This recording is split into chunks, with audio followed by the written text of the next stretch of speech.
Sup, you beautiful bastards. Welcome back to the DeFranco Show. I got a fantastic Sunday show for you today. We're gonna go through the biggest stories of the week, dive into the reactions, the debate, lots to jump through, starting with what happened last Monday. Because with Monday, we saw people sounding off about that derailment in Ohio that led to vinyl chloride being spilled everywhere, with a number of you beautiful bastards who were locals speaking up. Like Tabitha, who said, as an East Palestine resident who is still currently displaced from their home and long-term Philly D viewer, this is surreal to be watching. The entire situation has been extremely shady. While our small-town officials are trying to handle it the best way they can for our community's health, mishandling from state and other higher-ups combined with neglect and lack of responsibility taken by Norfolk Southern wanting to get out of this as cheap as possible is making it impossible. We just want to be able to go home to air we can breathe, water we can use, and an environment we can live in without fear that such an act of negligence will happen again here or elsewhere. There was also a general sense that corporate suits need to be held accountable for this, but I don't think any of us are going to hold our breath in anticipation. It was also interesting to hear from Place Fantasy that until we covered it, they weren't sure if the story was real or not, writing not an American and didn't actually know the Ohio situation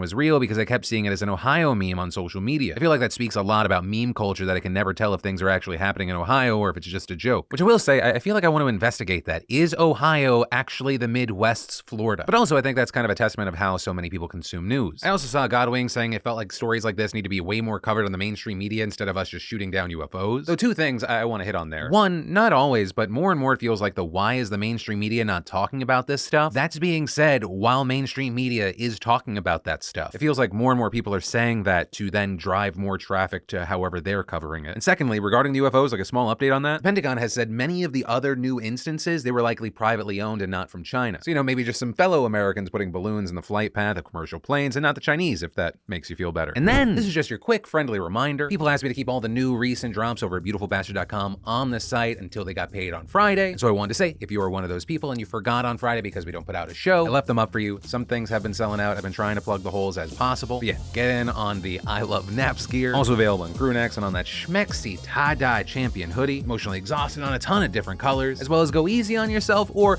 nothing of value comes out of my mouth, depending on the mood you're in. All available, at least right now, over at beautifulbastard.com. Link down below. And then on Tuesday, oh man, where do we even start? The Michigan State shooting, obviously massive, and whenever that happens, so many reactions. And it's really hard to read just how many of you were affected by it. Because it's not just those on the campus, but their relatives and other people as well, like Sean told us. Writing, my sister is a student at MSU. Thankfully, she was off campus during the shooting, was able to drive home when she heard about it, saying it was really scary hearing about it as the news was flowing in. Glad my family is safe and hope that all others affected by this are secure with their loved ones. Typical Need also giving some advice for MSU survivors. Writing, as a college student who survived a previous school shooting, one which you actually covered when it happened, I live in constant fear knowing that one day I might just be shot and killed for going to college. It's terrifying and I hate that it has become our new norm. I hope everyone at MSU recovers as well as they can since it's something that will never leave you. And there also seemed to be an air of what else can we say about this? Because it feels like nothing's ever going to change. Also, in addition to that, there were a ton of reactions to the train derailments, with Kyler making it clear why changes need to happen. Writing, I'm one of those class 1 railroaders, been doing it for 10 years now. I love the job and the people, but man, the companies are terrible. They scream safety, safety, but if you bring up a safety concern, they overlook it and don't do shit about it. Case in point, I was a conductor on a train out of Chicago yesterday. Before departing our initial terminal, I noticed our train was going to violate 3 rules. 1, improper class 1 brake test. 2, too long of a train without distributed power, locomotives in the middle of the train essentially. And 3, not having proper paperwork for the train. That shows where your hazardous materials are placed within the train. They went on to state that they had to get approval for the train as is because it's not like they could refuse to move it without losing their job. And if they forgot to get approval to essentially ignore those issues, well, then my engineer and I would be the ones to blame, not the railroad. Kind Heart Gaming also reiterating the sentiments we saw on the topic on Monday's comments, right? That even when they find that Norfolk Southern was responsible for the derailment and that they should be held liable, the company will just find a way to increase their prices, lay off employees, but never actually pay for the damages. In 2 years, the discussion will be about something else. No one who is truly responsible for this will be held accountable. Flint, Michigan still doesn't have drinkable water and they have stopped talking about that. And this comment goes straight to why these industries just getting fines isn't enough. So unfortunately, I feel it's just going to justify the decision to put profits over safety. The whole thing's going to blow over and they might ultimately get a slap on the wrist style fine, but I feel they're going to end up walking away thinking, we sure saved a lot of money by not implementing any safety features. This fine is a fraction of what we saved. And then let's start by talking about deepfake porn, with Dean possibly coming up with an actual solution, saying, I bet if we start making deepfake porn of our senators and congresspeople, a law will get passed real quick. And while I do not recommend or condone that,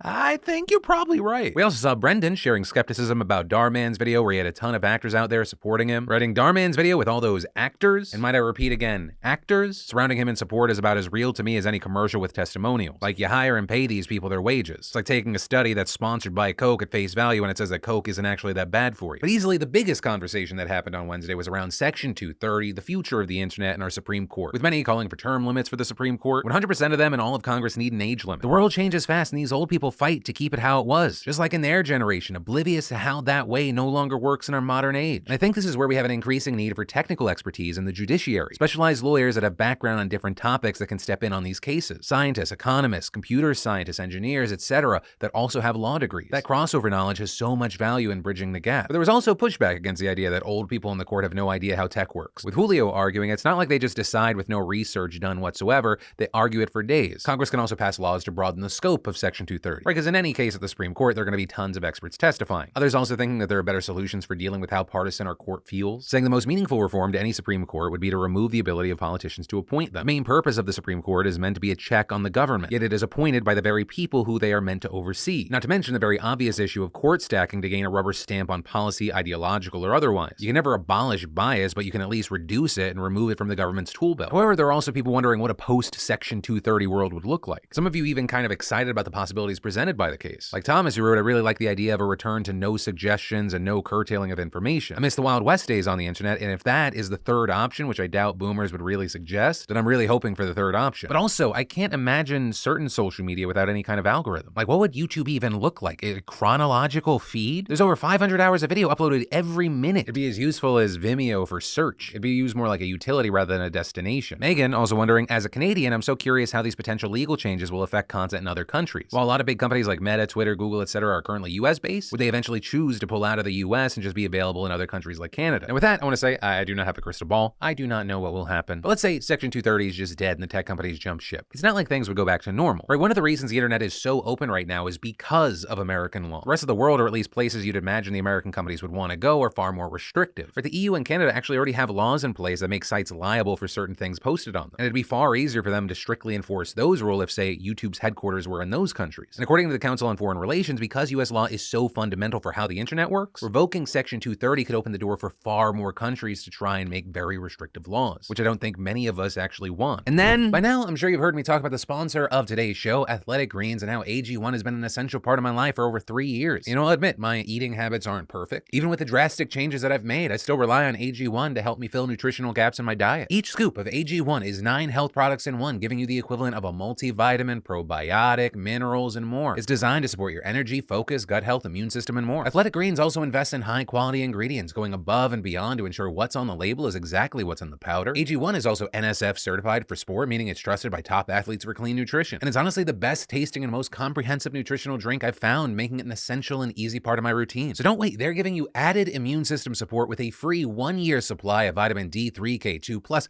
5 individual travel packs with your purchase. You'd be hard-pressed to find a more comprehensive supplement, so go to athleticgreens.com/DeFranco or click the link below to get a 1-year supply of vitamin D drops plus 5 travel packs with your first purchase at AG1. And then, on Thursday, people were aghast with Emily Love writing, "No way rich people would take advantage of poor people. I'll never believe it." What Goldman Sachs and what all these ultra-rich fucks do is ridiculous when you really think about how it affects every regular individual person. But also, what a ton of people were sounding off on was the Billie Eilish story that really wasn't just about Billie Eilish. It was about so many people, but especially younger women. With a jubilant poet saying, you know, that story is an excellent example of why I keep myself nice and cozy in my little social media bubble of my friends. With Ziggy adding, "For me, the depression from social media hits when I take 1 second to realize every big person I watch or interact with is more successful than I will ever be, and probably something like half of them are my age or younger. So it does kind of feel hopeless in that moment." So the first thing I'll say, Ziggy, it's a known phrase, but comparison is the thief of joy. I know that's easier said than done. I'll open up to you for a second. There are times where I feel down on myself and I slip and I'll accidentally compare myself to someone huge, and I'll feel incredibly shitty about my situation, and I'll start focusing on like every bad business decision I've made, completely ignoring like all the other positives I have in my life, whether they be something that is monetary or status or family and friends. So know that no matter what you do in your life, if you compare, it is a joy thief. And secondly, I can't really give you any further advice, because what you see as success and happiness may not be the same as me, right? Because I know fucking people in this industry that their idea of like success and happiness is like, I have to have a Lamborghini. Personally, I can't relate. And I also want to say this to you. Hopefully it doesn't come off as condescending or controversial. The current world is not built for everyone to succeed, but those of you listening to me right now, I truly believe that you can. We are a small percentage of the entire population. And to paraphrase David Goggins, it is easy to be great in a weak world. We live in a weak world with a lot of motherfuckers who want, but not a lot of motherfuckers who do. And even fewer motherfuckers who do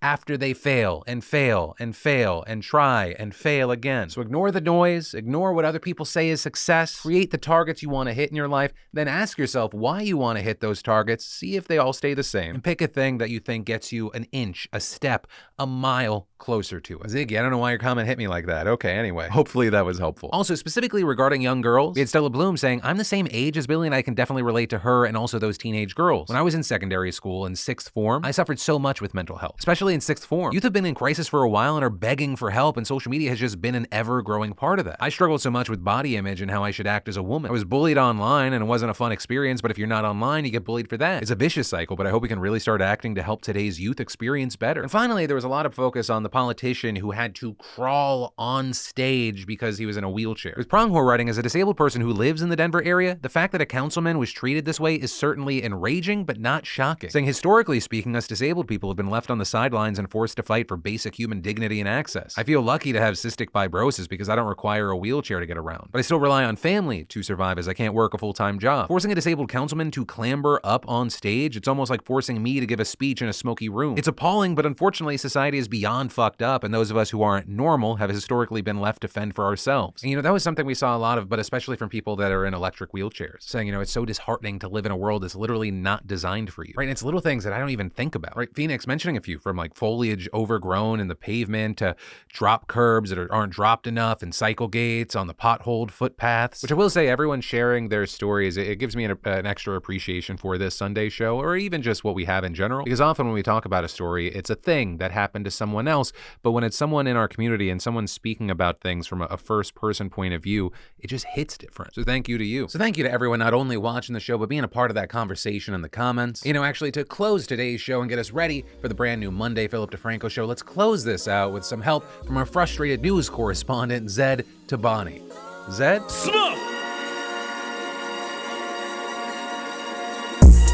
Something in Ohio, black smoke stretching out longer than a mile. Train off rails and it's killing in the wild. You can smell it in the air like your eyes on fire. Look up in the sky, UFO everywhere looking like a spy. Russia got its eyes on a brand new prize while Iran court in China. I've been hearing shots fired over every other wire for weeks. Still toxic, I've been watching people cutting corners for the profits. Railway workers trying to tell you what the cost is till you went and killed the whole strike through Congress. Skipping on the process, all this shit is nonsense. Betting on the game, putting all my money on rap. Teenage girls feeling sadder than the constant, and all these apps trying to sell info on them. Oh, stop, North Korea on TikTok. Mars went back to their mascots. MGK in a bad spot. Megan Fox just heard kill shot. What you mean there's no Elon on that feed, dog? My engagement is in free fall. Well, I'm sorry, sir, that's like your fault. Y'all fired! Now I'm everywhere, like a Tesla charger, we can fucking share. You're my dog in glasses, everybody care. I'ma take that check, you better buy spare. Oh no, oh no, oh no, oh no, Nikki, that ain't the way to go. We know the match at 24 between DeSantis and down all your chances low, like getting rice burrows. Fuck Oscar votes, Mando is close. Ted Lasso back with lawsuits to show. Inflation just jumped while sales numbers grow. Ezra and Russ like, we cool guys? No! Wait a minute. 2 Chernobyls, one in Ohio, the next Arizona. They leaking nitrous and chemical odors. I smell chlorine in East Palestine Ocean, the coverage is bust. I ain't seen nothing unite both progressives and MAGA at once. Safety been slipping like planes almost hitting in water collisions the last couple months. Dead near the ceiling and the fall getting realer. If nobody make a deal in the summer, don't raise. I ain't making them my takes, you another deep fake. You been talking that shit like a German ballet. Oh! Mic check, 1 2 1 2. It's on, it's on, it's on, it's on, it's on. I know a lot of beat switches, but just hold with me. I got it. Check it. Yeah. I've been feeling cynical like everything is cyclical. I've been feeling miserable like Scotland's prime minister. I hear Diane's quitting, so read between my syllables. I ain't cutting out like a Tubi ad, ain't no interlude to anything. I'm a Banksy, they want it taken off. Enough people saw it, now it's taken off. Fighting politicians who want gender affirmation gone. Asking out-of-pocket questions here from the angry orange in Arkansas. You call it grooming cause God forbid there are different humans. You call me woke, I'm not. You're just fucking stupid. You Hogwarts Legacy, Last of Us 2 with every blueprint film school opinion you could bomb a Metacritic review with. I guess I'm tired of the backlash campaign, like these assholes burning all the aid for the earthquake. Tucker always trying to clutch his pearls with the worst takes. I'm two dogs running while you fucking with my drink, Drake. I guess I'm optimistic when I fall back, prepared for the future like Keanu with a contract. If you didn't want rap, then I'ma bring a little soul, inspire like the ASL lady from the Super Bowl. Ayy, I've been kinda anxious going one way. I've been feeling better on my Sundays. I've been feeling better on my Sundays. Let's go! Smash hits on a stage like I'm back, Rihanna. Protect and attack like I'm Pedro Armor. Fuck a villain era, I believe in karma. Like you talk that shit, yo, what's up, kid? Charge 'em.